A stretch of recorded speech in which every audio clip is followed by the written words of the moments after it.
But I guess the bottom line is how did the spring go? I guess the quarterback battle that's probably the big thing that everybody is following as far as the football program, because they really need somebody to step up.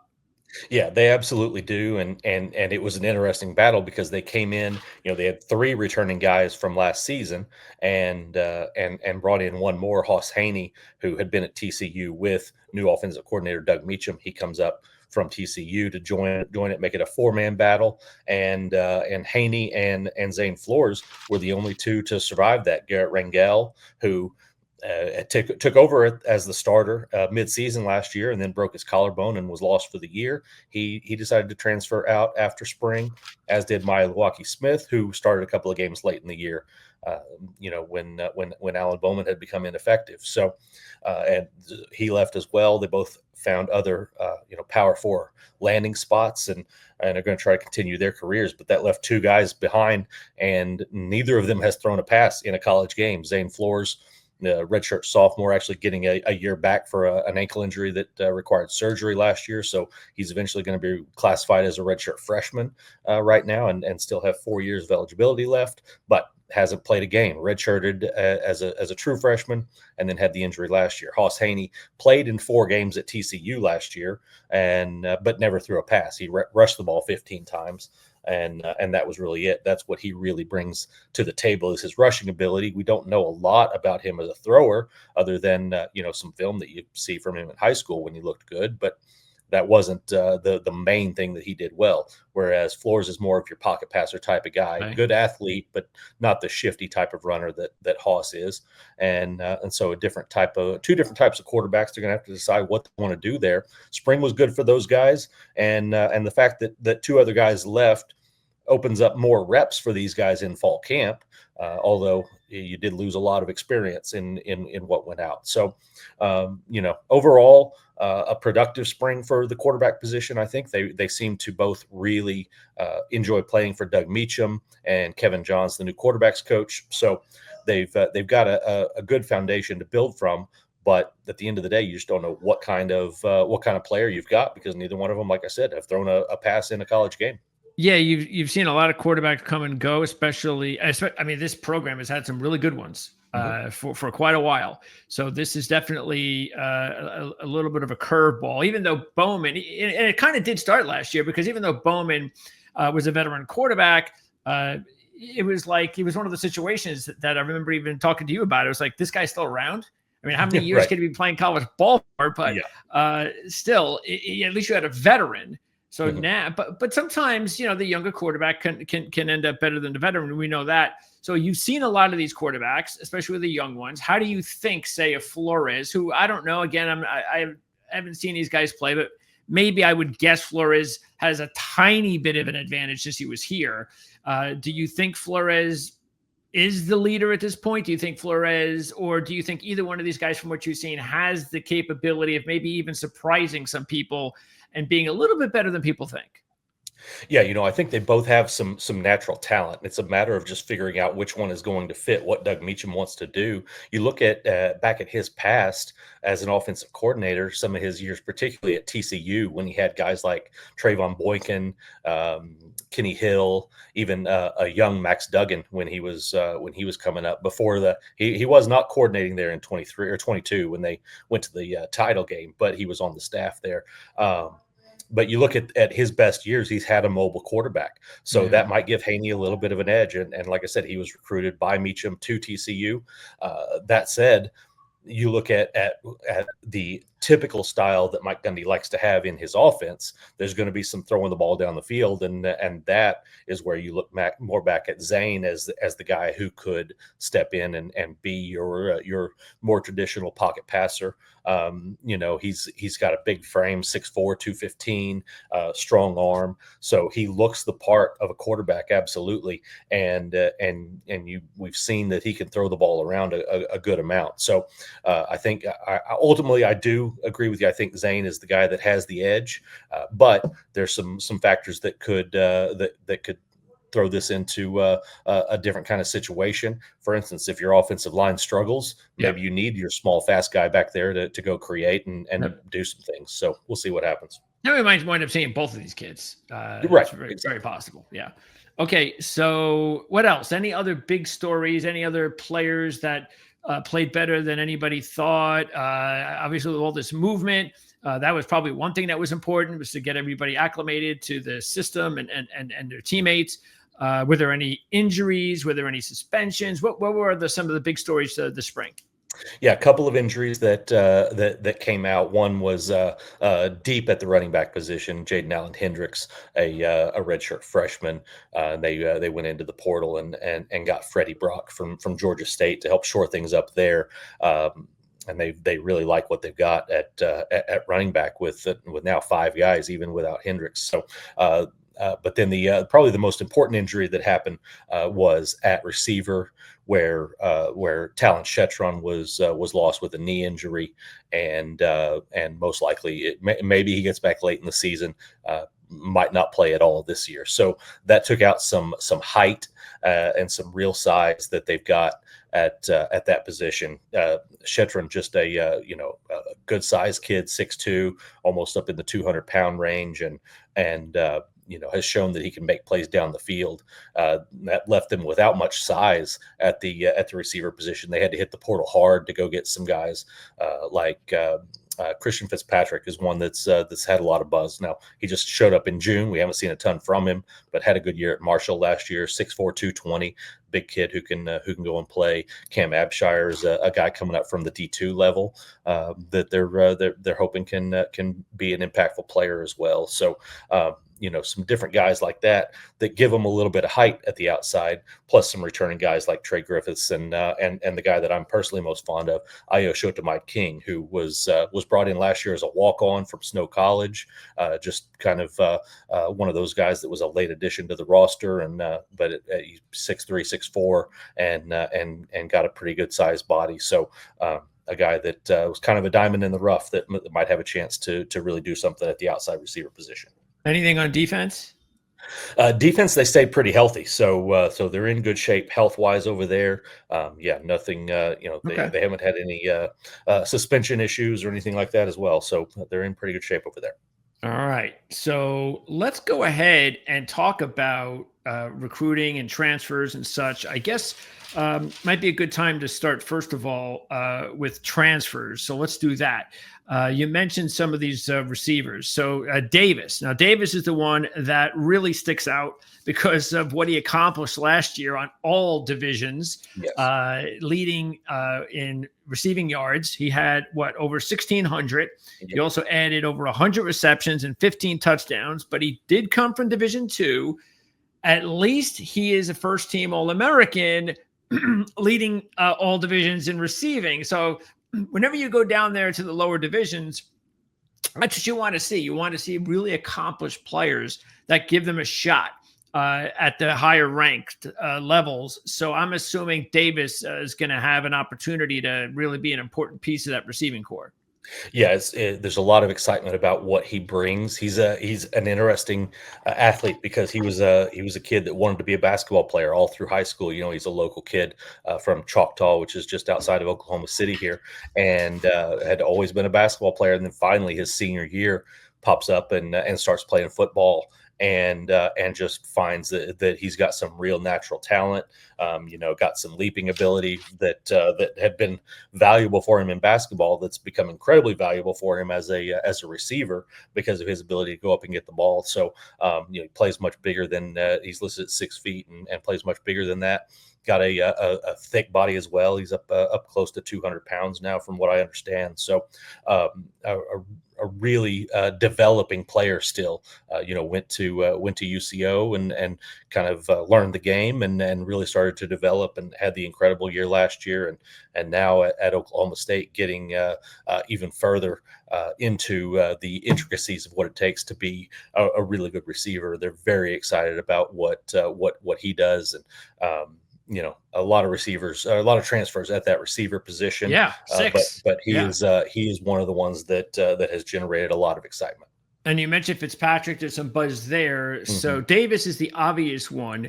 Is there another one or two guys that you think have a really good chance of being contributors this year? The transfers. Yeah, Jalen Lloyd is a guy who's got a lot of speed, and waiting to see how he's able to use that on the field and make sure it transfers. But certainly looks like he's got a unique level of speed.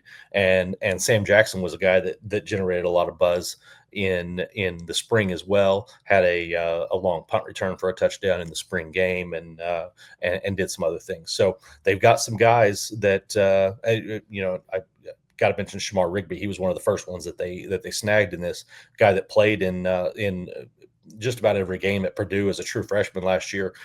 Had some decent numbers and came over. OSU's new running backs coach, Corey Patterson, was actually coaching receivers at Purdue last year. And so he's very familiar with what Rigby can do. So, and he's another guy that he's a skinnier guy, probably about 185 pounds, but he's got, 6'2", 6'3", and some long arms that might be able to help out there as well. So they've got some guys with some measurables. They've got some guys with some talent. Okay. They just got to kind of put it all together and figure out who is going to be the main guy out there. And then we take a look at that offensive line. So as you said, it's right there. All 5 maybe transfers. So out of those 5, does 1 or 2 stick out as, oh, these guys are definitely going to start, and they're going to be the ones that are really going to lead this unit? As far as leading, I don't know exactly, who might step into that role and be that kind of guy, though. Louis Canepa is a guy that I've heard a lot of good things about. Bob Schick, which is listed at right guard there, I think is someone I'm very curious about because he's probably the most experienced of this group. A veteran guy coming over from Virginia Tech, I think, is a big physical guy who could help out. Talent wise, the guy that I'm really intrigued by is the center, Kason Carpenter. Just a redshirt sophomore, started every game as a redshirt freshman for Tulsa last year, and he was kind of a little bit of a late bloomer physically, and that kind of hurt his recruiting coming out of high school. But now he's bulked up to around 300 pounds and really looks the part of a big time offensive lineman there in the middle of the line. So Okay. really curious about him. And Markel Samuel, another guy that's got a lot of experience at Appalachian State. So a guy that I think could really. Now that said, that left tackle duo there of him and Tyler Brumfield. Brumfield is a junior college transfer, but still a big physical guy who I think could challenge for that starting job there. But the one that you seem to be a little bit more intrigued with is Carpenter. That sounds Yeah, okay. absolutely. I think he's a guy that has really been developing as a college player and is kind of the kind of guy that the transfer portal is really made for, because he was maybe a little under recruited coming out of high school, but really developed into a big time player. Okay, and as far as we see, there are 3 transfer tight ends. We see there are a couple transfer running backs. Any of those guys stick out? At running back, Caleb Hicks was one of the guys. Now they've got a real unique situation at running back, because you've got some veterans, some younger guys, some transfers, all kind of mixing together. And I don't have a feeling about which guy is necessarily the best out of all of those. I feel like Rodney Fields has the highest ceiling and a chance to have a real breakout year. But he hasn't played a ton. He only played in 4 games while redshirting last year. So got to see it on the field. Trent Howland's a big physical dude, transferred from Indiana last year, 6'3", 240, and can really pound it. But Hicks was the guy that probably generated the most buzz in spring. He was at OU and didn't really get a chance to do much down there over 2 seasons. Transfers. He was a 4-star recruit from Northern Texas. Really exciting kid, and got up to Stillwater and got some opportunities and has really looked good. He's a little over 200 pounds, but really well built and runs physically, but also has some elusiveness to him as well. So a really veteran group in terms of what they've got in the older guys, but a really exciting group in terms of what they've got in some of the younger guys. And is Josh Ford definitely the starter? Will any of these transfers give him a run for his money? If any one of them do, it would be Oscar Hammond. He's a guy that sort of like we were talking about with Terrell Davis earlier. He actually began his career at UCO as well, and kind of started to blossom into a much better player. Then ended up transferring to North Texas for a year, had a pretty successful season down there, and now is at Oklahoma State. He's another Oklahoma kid from up in the Tulsa area. He's not quite as big as Ford. Ford is the guy that really has the total package. He's got Okay. the size and physicality to go be a blocker for you, but also the athleticism and the hands to be a really reliable receiver. So, but Hammond, I think, definitely has some talent, and will probably be that number 2 guy if they go with 2 tight ends, or need a little bit more speed maybe at that position. He's the guy they probably turn to. All right. Defensively, a lot more transfers here. A It's lot of orange possible. there. Yeah, it's possible we could see as much as 8 transfers that wind up starting in that range. A little bit more, a little bit less. You never know. So, which guys stick out to you? Who are the guys we really need to keep an eye on from the defensive transfers? There's a couple of guys at the defensive end spots that were really intriguing to me during spring. Kyron Duhan from UTEP had 7 sacks as a true freshman at UTEP last year. Hmm. Played well against Tennessee in a late season non-conference game for them. He's a guy that I think he's not built like a guy that should be really good at defensive end. He's 6'1", 255, and almost looks more like a fullback out there. But the way he plays off the edge is really impressive. And then Malik Charles is another guy that's coming up from the lower level. He was at West Georgia. This is his 4th different college. He's another guy, like we talked about with Terrell Davis, thought he was a basketball player for years and years and years, and finally gets to senior year of high school and decides that football might be the direction he needs to go. He showed up at 255. He's checking in at about 280 now, so is really taking advantage of the weight room and the training table at Oklahoma State, and is a really uniquely talented athlete. Dad played in the NFL as well, so he's got some genetics there. The linebacker core, I'm very curious about all of those guys. I don't know. I think they've got 3 transfers that could all end up being their best linebacker. I just don't know which one of them it's going to be. Trip White, Brian McCoy, and Brandon Rawls are all very intriguing for different reasons. White was a safety when he first got into college at Ole Miss, and kind of grew into a linebacker role. He's a little smaller than the others, but has really good speed. McCoy is just a veteran guy that's played a lot. He's averaged over 100 tackles the last 2 seasons up at Akron, and now comes in and going to try to make a name for himself at a higher level. And then Brandon Rawls from small college, Saginaw State, and going to try to do the same, but 6'2", 240, and really looks the part out there. All very athletic. I don't know who's going to end up being the guy, but they all look like they can play some. And there was another guy that was added late in the spring transfer window, Darius Thomas, who I don't know as much about yet. Obviously, haven't seen him really, but a guy that they're pretty excited about in terms of what he could do. He was playing for Cap Didi, who is the new linebackers coach previously. So when they were together at Western Kentucky, so could help him get a chance to be an impact player there as well. Okay. And what about the secondary? Because there's a few guys there. I know Davies has some experience. He might be the more experienced guy out of the bunch, but anybody stick out as far as the DB transfers?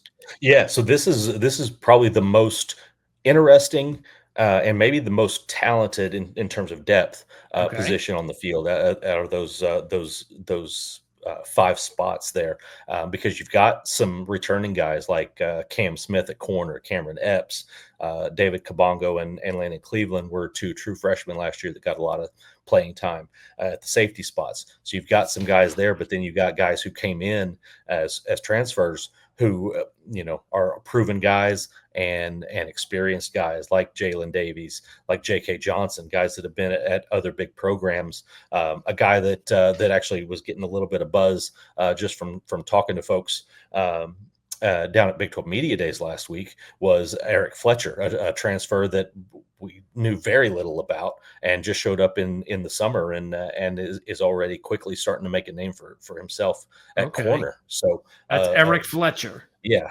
Okay. We ERIC don't have Eric him Fletcher. on there. I guess he's a new one then. He is. He's a Relatively new. yeah.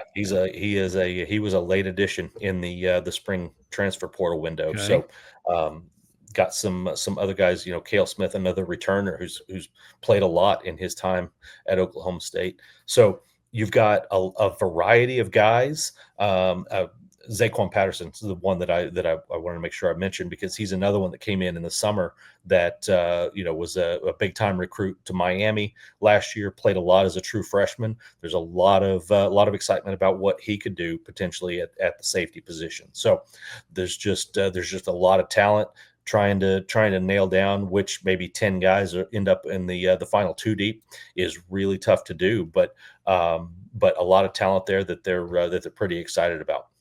And then I also see, big surprise, I guess if you're going to have a whole bunch of new guys on the team, you might as well add a new punter and a new kicker. Yes, exactly, exactly. I'm very curious to see how they handle the punting.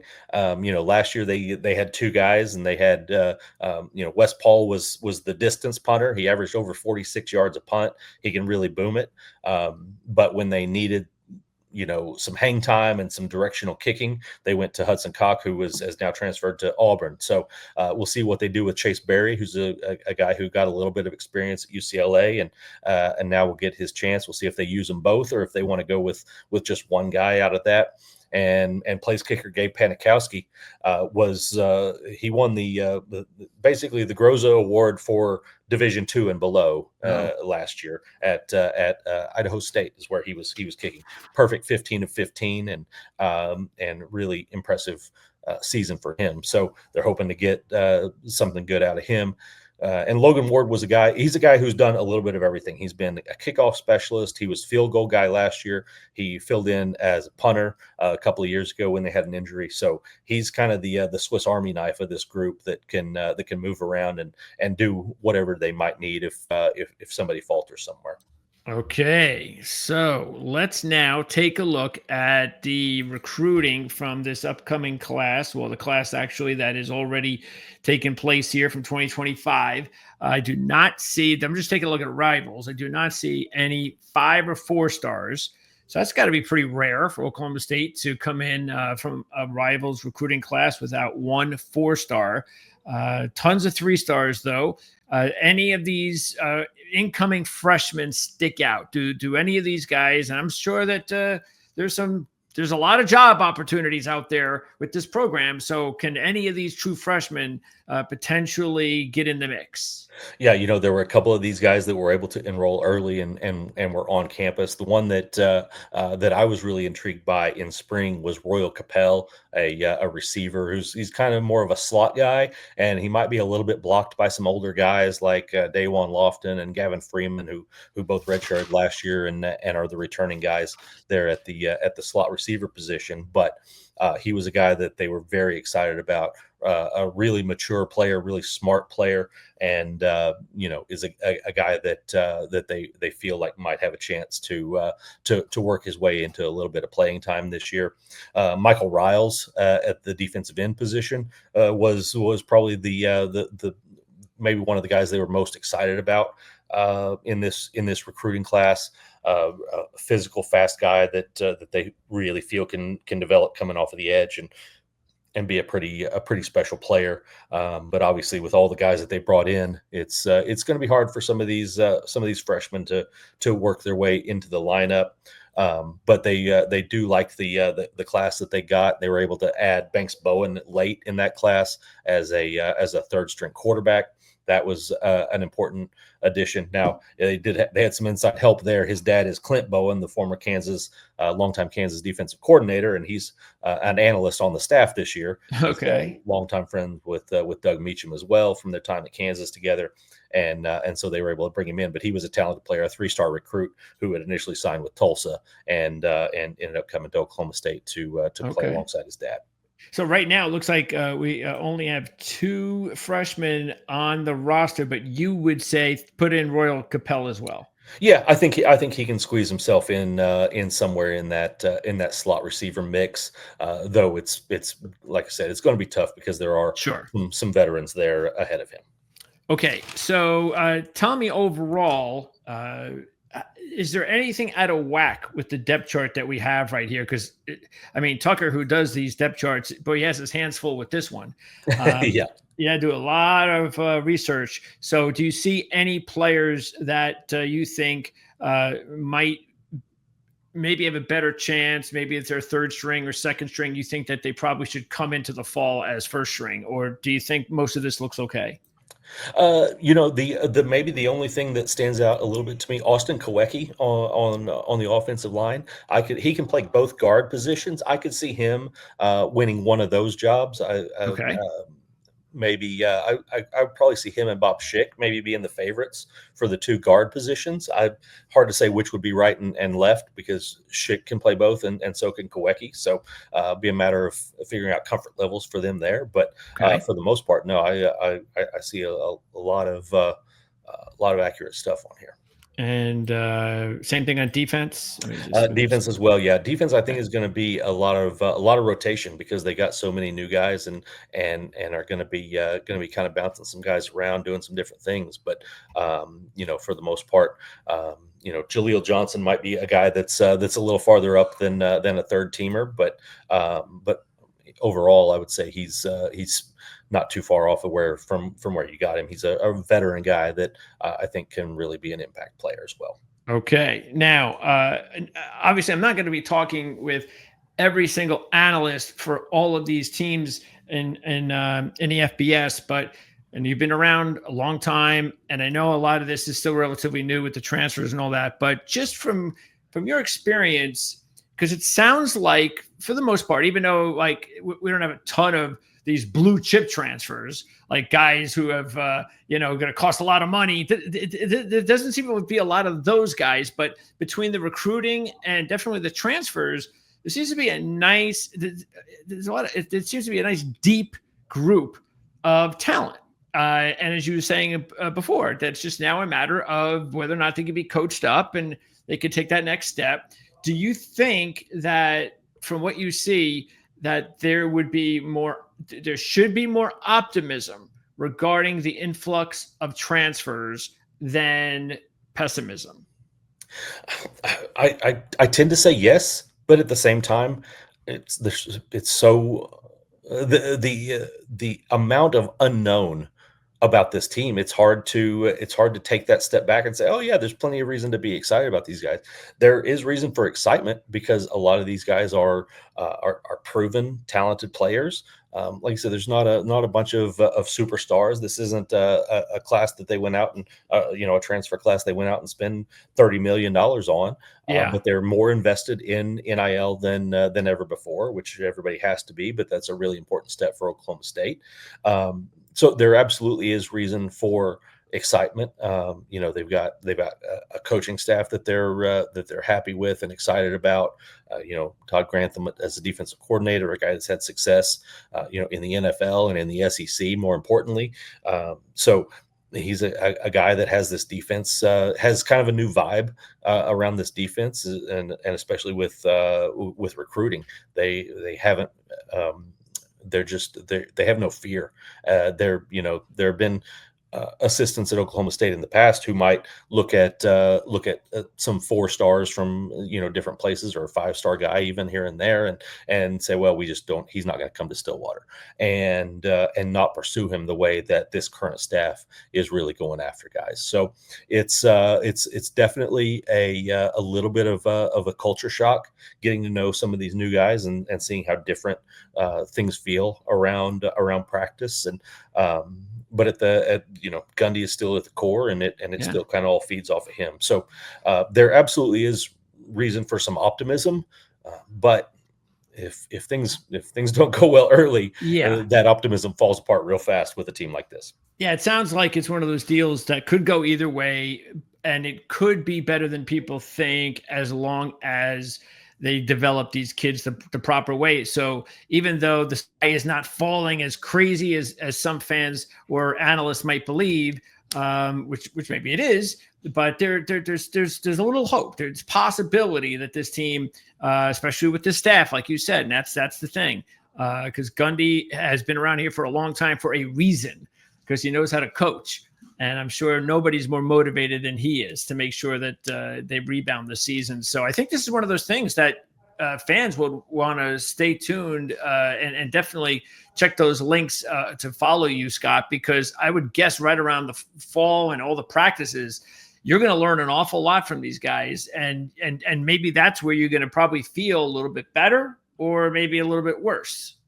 Yeah, absolutely. There's 32 guys on this roster that just arrived at the beginning of June. I mean, some of the guys that we're talking about on the front line of this depth chart are guys that weren't even here for spring ball. Terrell Davis, Bob Schick, guys like that are guys that are going to be impact players. And maybe we learn they're not ready for those roles yet. Maybe we learn they're better than we expected. But yeah, there's going to be a lot learned in early August about this team and just what kind of direction, what kind of team they've got, what direction they're going to be able to go with it. So it's a fascinating time here. Even Gundy was talking about it at Big 12 Media Days last week. He says, normally by you get to this point in mid-July, he's ready to go on his last vacation of the summer. And normally he's thinking, no, I've got my two deep set, probably know who my quarterback is right now. Not a great idea who his quarterback is. And in his mind, he said probably 8 positions he doesn't know who his starter is right now. So it's a time unlike any other that I've ever covered at Oklahoma State. And that could be fun, especially if things go your way. That's what coaching's all about. It's about coaching these guys up and seeing the fruits of your labor develop into something that people aren't expecting. Do you have? Are there any players that you could say from the holdovers where you can say that this guy is a potential breakout candidate on either side of the ball? I'll go back to Rodney Fields at running back. He's a guy, like I said, only played 4 games last year, but he's not a huge guy. I think they've got him listed like 5'9", 195 right now. So not huge, but he takes a lot of hits and handles contact well. And then he's got breakaway speed, got some shiftiness to him. If anybody is going to break out of that running back group, there's a good chance it ends up being just a committee approach. But if anybody's going to break out, I think he's the guy with the best shot there. Okay. I think Josh Ford at tight end is a guy that has a chance to really take that next step. He was playing as a true freshman last year and was really learning on the fly a lot. So, he really looks the part right now. He was down at Big 12 Media Days. They took him down there, which is a significant step. So you look at a couple of those guys like that on offense. Okay. How about that kid at wide receiver that you said? I showed to Mike King, I think, is another one. He got had a little bit of an injury issue late in spring, but should be fine and doing fine now. But yes, I think he's a guy who is another one that is sort of like Terrell Davis. Kind of a late bloomer in terms of realizing his talent. And I think that he is a guy that has a chance to be an impact player over there. On the defensive side, Iman Oates is a guy that just he's 310 pounder whose motor just never stops and is really fun to watch. He's one of my favorite guys to talk to on the team. That doesn't help him on the field at all, but he's a really talented player in the middle there and very exciting to watch there. David Kabongo is a guy who came in and played some as a true freshman last year. And in particular, fans that want to get an idea of him, go Google his name and Cam Skataboo. There's a clip of him taking on Skataboo at the line of scrimmage last year that Skataboo remembers it. That's okay. All I'll say. So right. That was a very important play in the development of his young career. So he's a guy that I think there's a lot of excitement about. Okay. And a guy that's a little bit farther down the depth chart right now that I could see making a push and rising somewhere is Armstrong Nodum, defensive end. He's really might be heading toward defensive tackle. He's up to at least around 280 at this point, and maybe bigger. But as soon as he arrived last year as a true freshman, they started talking about just how physical he was and how tough he is. Now he ended up having a knee injury, had to redshirt. Otherwise, you would have seen him on the field some last year. Now he's coming back from that and doing good, and physically very impressive kid that we're just gonna have to see what he can do on the field.